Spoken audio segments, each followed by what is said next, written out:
Hi everyone, I'm Anthony DiMoro, and this is another edition of Ranters Insider, right here on SportsRantz TV, courtesy of SportsRantz.com. I want to thank each and every one of you who took the time to check out our reinvention of the Ranters Insider and our debut of SportsRantz TV last week. We had a couple of shows debut, including Crashing the Net and Ranters Insider, the continuation of a short series that we had back in 2012 in the latter part of the year. Filmed the first 4 episodes. I'm glad you guys can come back. This is episode number 6. So thanks again for supporting us. And remember, you can interact with us in a number of ways. You can follow us on Twitter at SportsRantz. Remember, Rants with a Z. And you can come on over to Facebook and like us. Remember, we're awesome friends. I'm going to pat myself on the back for just joking, but I'm going to pat myself on the back. We're awesome Facebook friends. So come on over and like us on Facebook. It's facebook.com/SportsRantz. Remember, that's Rants with a Z. And if you want to follow me, I'm pretty cool to follow too. At least I think so. At least I'm told so. My mom thinks I'm cool to follow on Twitter. So at Anthony DiMoro is the handle on Twitter. Make sure to give me a follow, and if you're a pretty cool sports fan, I may just follow you back. Alright, in this edition of Ranters Insider, we're going to start tackling some of the hot topics circulating the sports world. And we're going to start right off in NCAA men's basketball with the NCAA Tournament. And I just want to air a little grievance I have. And Florida Gulf Coast University, try saying that about 10 times fast. Now that's a tongue twister. But FGCU has definitely been the talk of the town, so to speak, amongst the sports world, but they're not getting the attention I think that they should. In fact, I think they're getting the wrong attention. And I have a little bit of an issue with the major sports media of the world only focusing on the wife of the head coach of FGCU. They're only focusing on her and their relationship and how they met and how he courted her. I understand she is a model. She's very beautiful, and I get this, but let's just play a game 1 minute, all right? I'm going to wait for maybe 10 seconds, and I'm going to let you guys try to name as many FGCU players as you can. You ready? Okay, go. All right, how many did you come up with? I can't hear you. You know why you probably couldn't come up with any names off the top of your head? It's probably why I can't and other sports fans can't, because that's not what's talked about in the media. Instead, we're talking about the wife of the head coach. Now think about how ridiculous that is.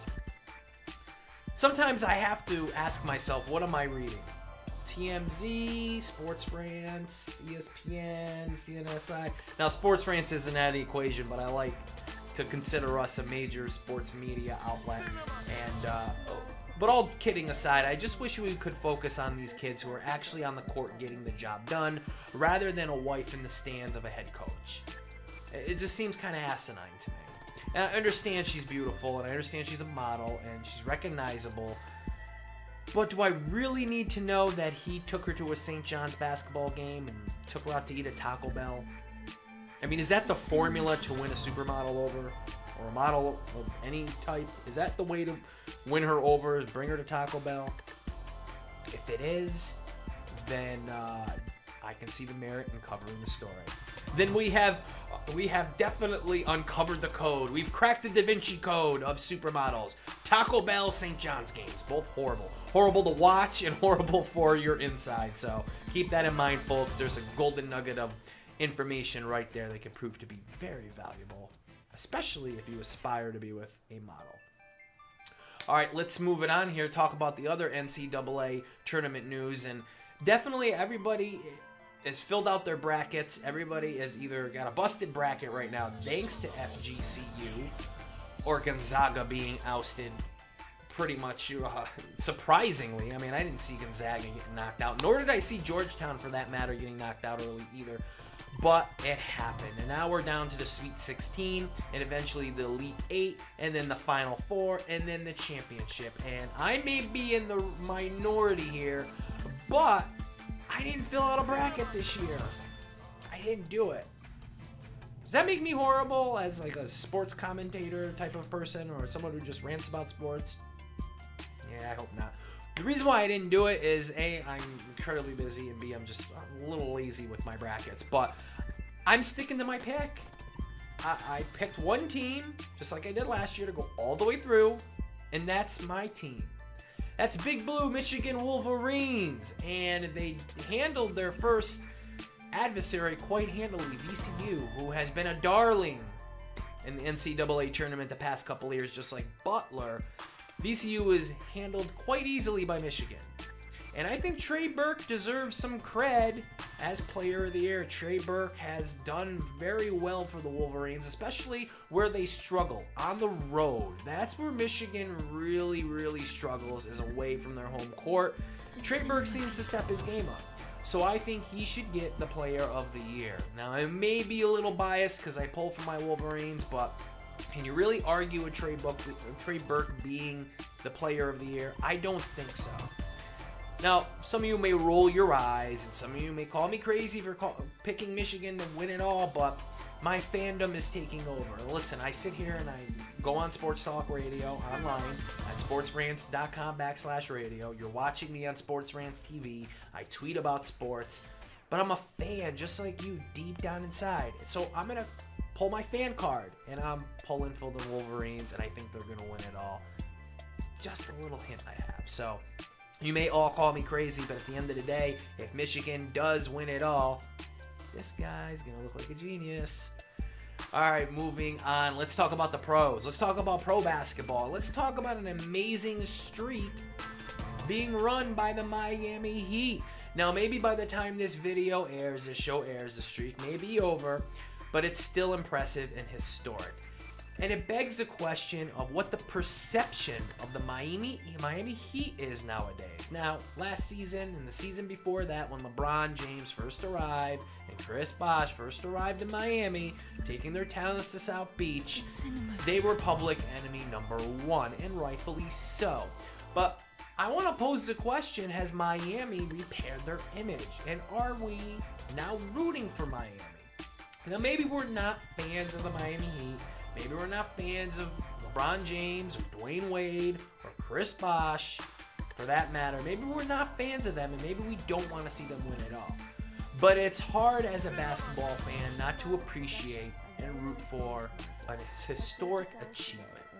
Now, granted, this isn't the same NBA that it was when the Boston Celtics tore off on their historic run, but this streak is still impressive.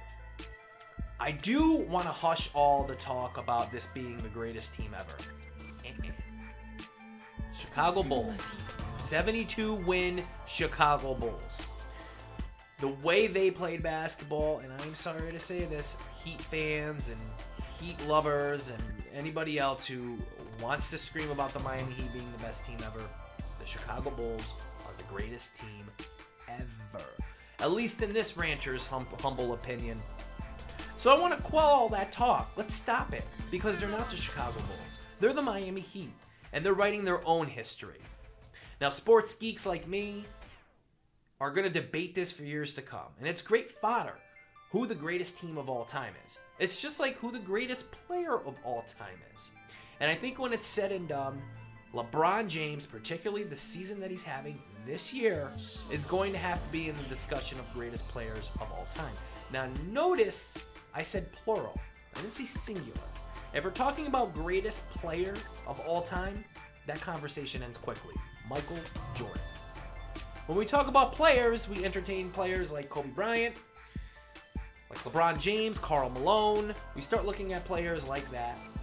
And that's where I think he falls into the conversation right there. But regardless, if you root for Miami or you hate them, if you're a fan of basketball, you should be watching this historic run by the Miami Heat. So put your fandom aside a little bit and watch history unfold. Because we probably won't see a streak like this again for a while. Although, with the talent disparity in the NBA, I could be wrong with that assessment. All right, let's switch from the NBA now. Let's go right over to the NFL. I mean, that's a natural segue, right? And let's start off with something called the Fax Fiasco. And Elvis Dumervil, a potent pass rusher for the Denver Broncos defense last season, is now a Baltimore Raven thanks to a fax fiasco from his agent.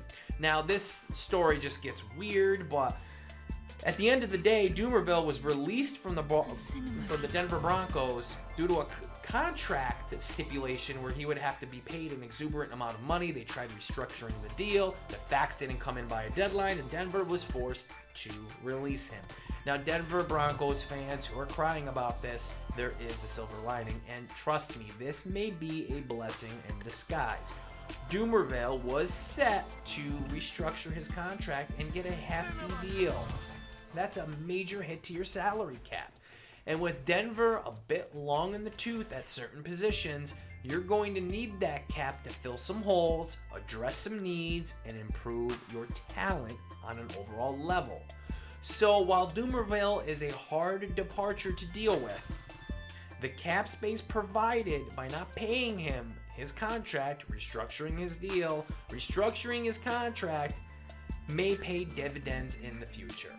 Now, Elvis Dumervil is going to be a great addition to the Baltimore Ravens.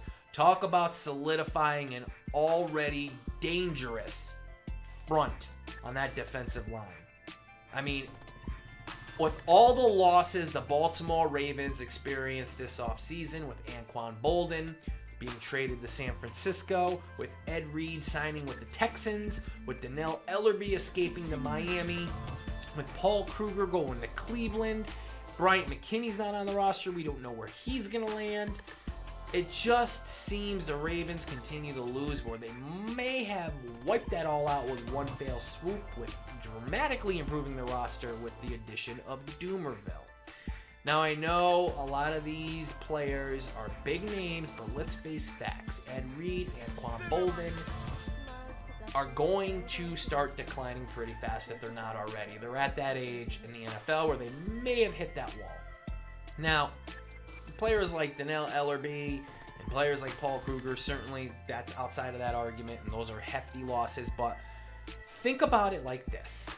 The Ravens lost so much, but they may have upgraded tenfold on their defense with Dumervil's production. A little undersized, but Dumervil has proven to be very productive, especially when he has other parts of the defense to complement, which he's going to have a plethora of when he's in Baltimore.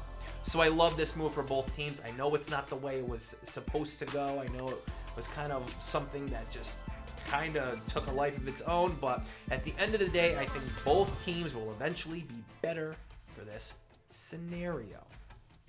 Speaking of the NFL, everybody, last week's Ranters Insider, I showed you a little bit of a leak of the Miami Dolphins' new logo. Well, it turns out, I don't know, it was a partial leak, so I can't say I was wrong on that, but it turns out the logo did, in fact, get leaked and confirmed, and take a look at it. Right there. And I know Dolphins fans, fans in general, we're a fickle bunch, are going to rip apart this logo, and some are going to love it. Not everybody 100% is going to like it, and that's to be expected, but the reasons why this particular diehard Dolphins fan loves this logo is because of its old school roots. I think this organization hit the nail on the head perfectly. Bullseye with this logo. You threw it back to the teal and orange colors, which is the first inception of the Dolphins and what they intended to have their colors be. Somewhere down the line, and I read this on Miami Herald, and you guys can check this out, so I want to credit the Miami Herald with this.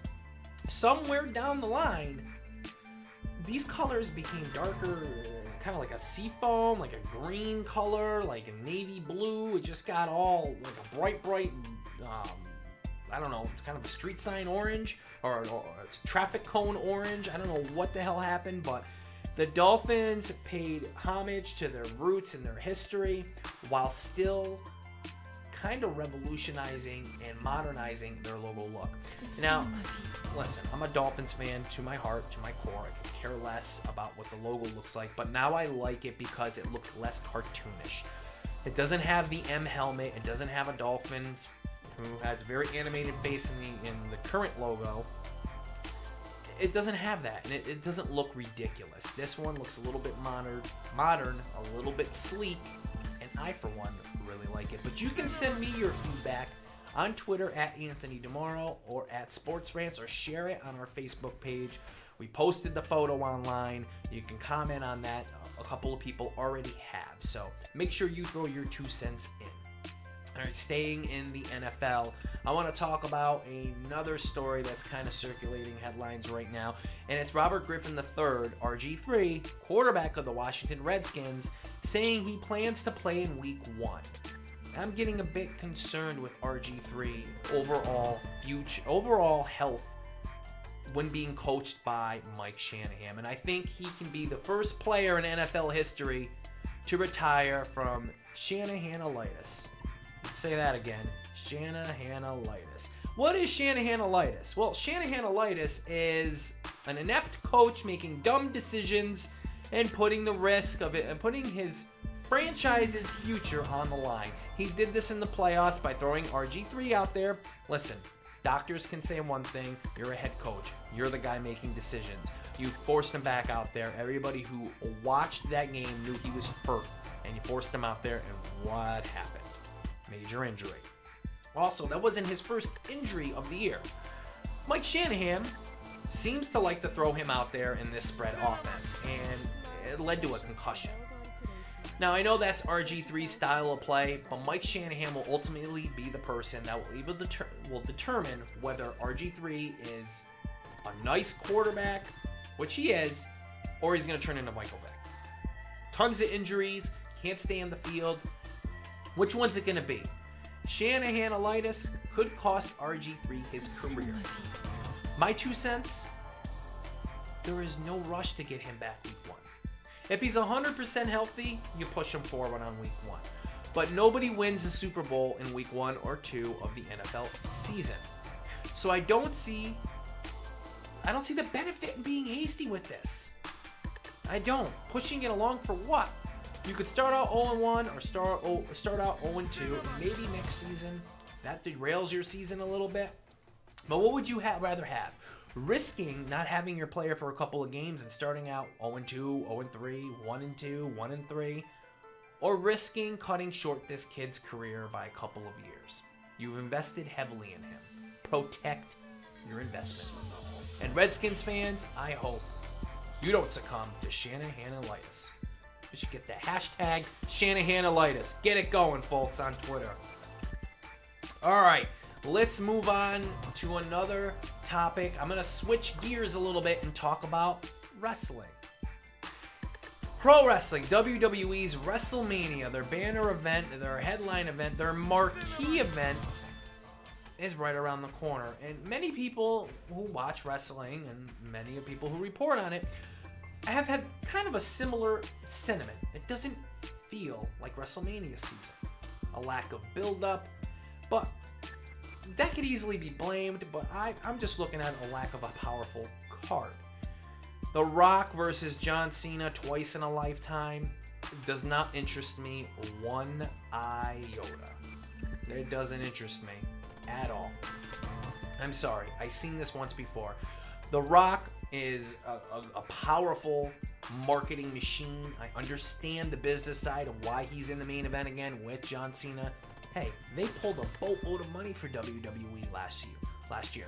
But while I understand that, I just don't see the value in spending the amount of money just to see that match. And I don't think many people are going to pay just to see that match. The Rock he's exciting in the ring to watch at moments.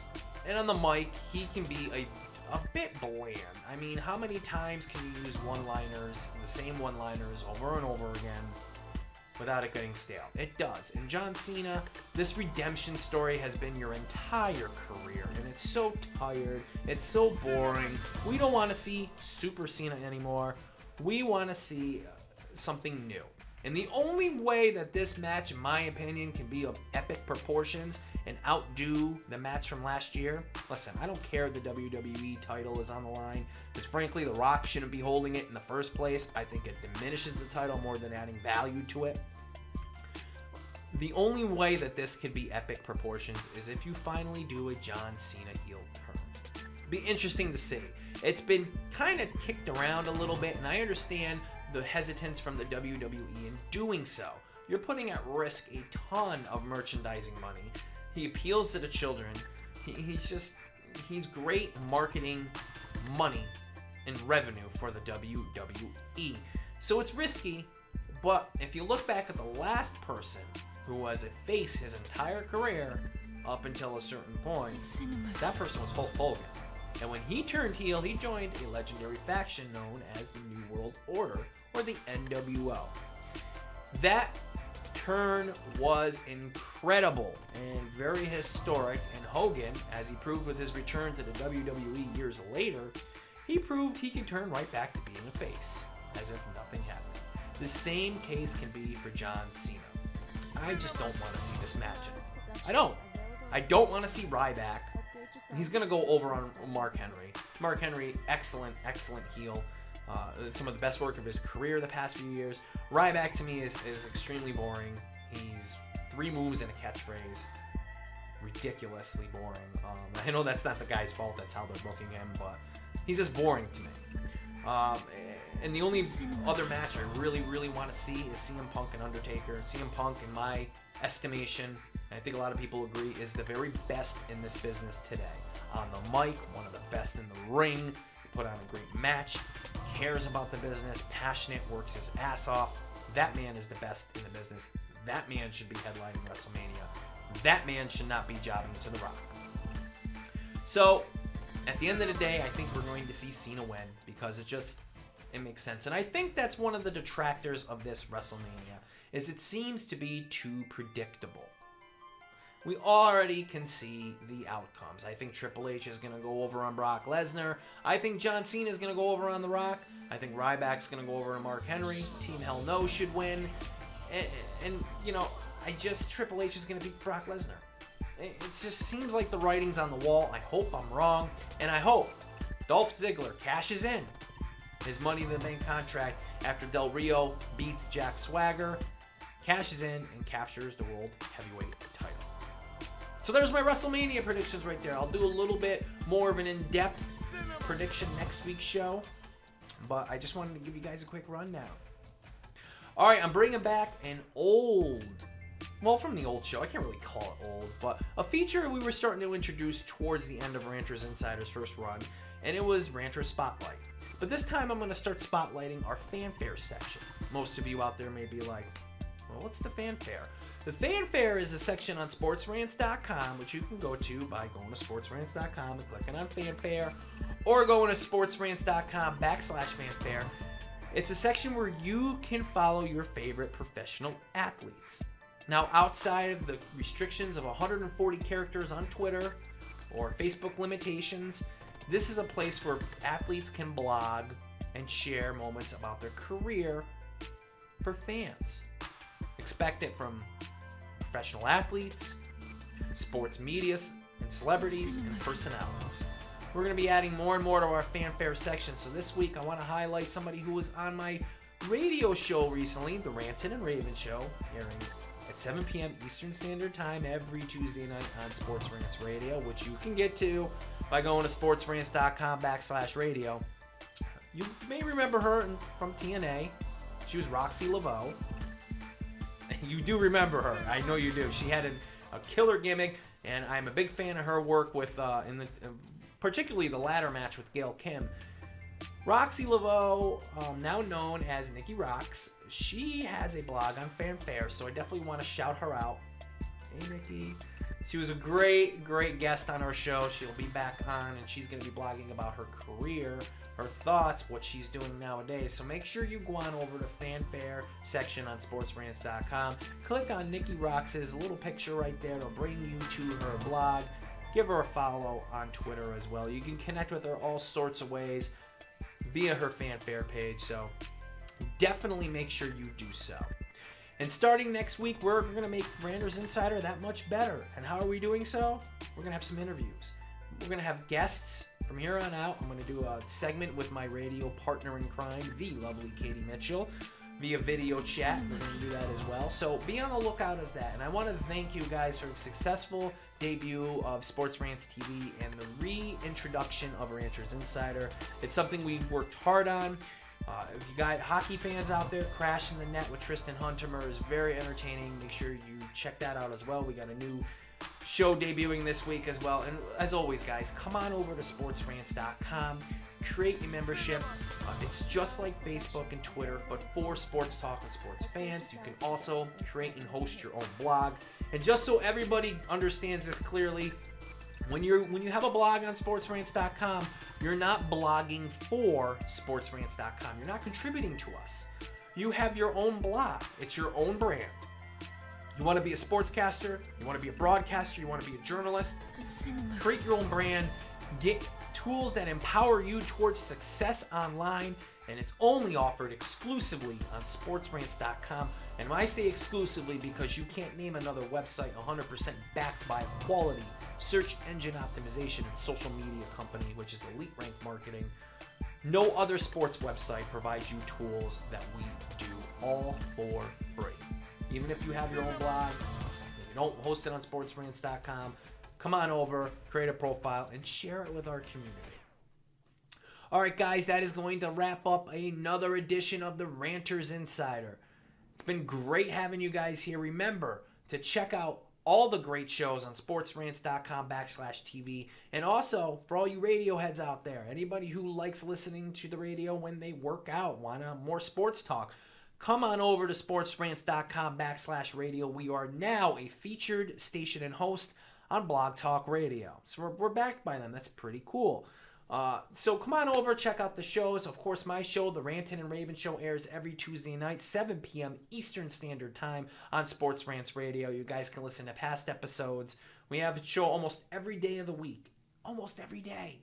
That's pretty fantastic. And no matter what sport you root for, from basketball to football to baseball to wrestling,